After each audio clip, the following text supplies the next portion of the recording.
having a good afternoon? What a slot to get. Imagine having to come on after a comedian who refuses to die. Anyway, I am having a good time. Thank you very much. I mean, I'm delighted to be here. I'm generally delighted to be anywhere. It's just really nice to get out of the house. And yeah, I mean, it is true. I do enjoy a wee change of scene because I fucking hate my job. I do. I hate my job, and I get it.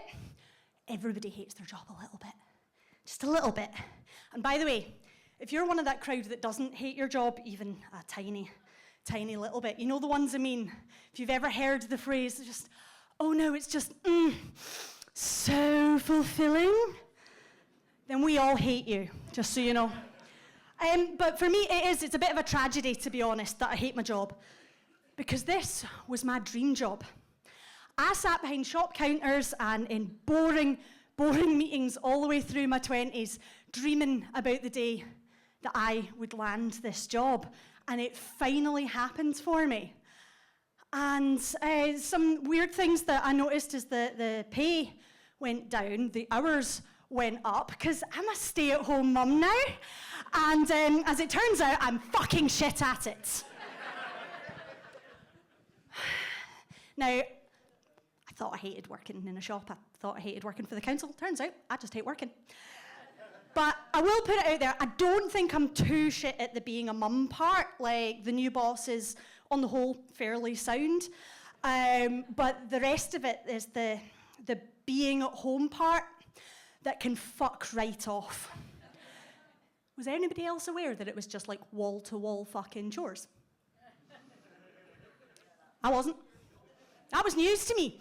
At no point when I was dreaming about the office-free life was that a part of my fantasy. No. My fantasy involved an awful lot more in the way of like broad-brimmed straw hats and wicker shopping baskets and like full-length floral maxi dresses.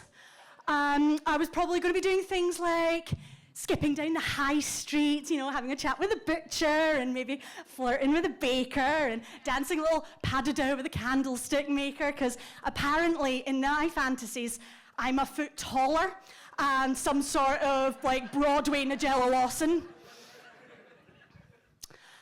At no point in my fantasy was I standing wearing holey leggings in Port Glasgow Tesco, having an argument with a 4-year-old over which is the whitest loaf of bread. Because apparently anything with bits or flavour have now been rendered deeply unprofessional, and she will give out your performance improvement plan in front of everybody who's watching. And the thing that gets me is, out of all of the chores, cooking is the worst of it. And it's the worst of it because it's the bit I thought I would be good at. I don't give a fuck that I'm bad at cleaning.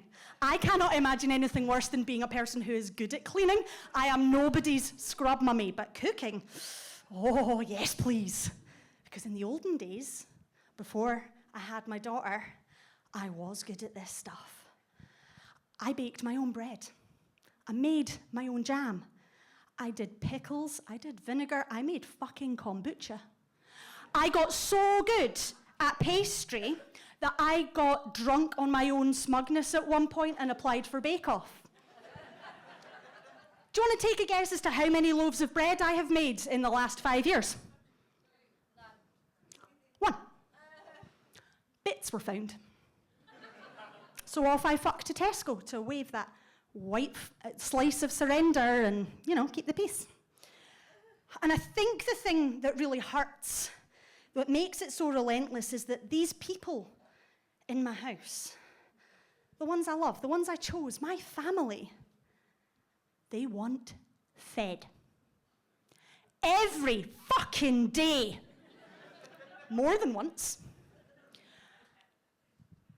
And I'm not saying that I don't like to eat. I do.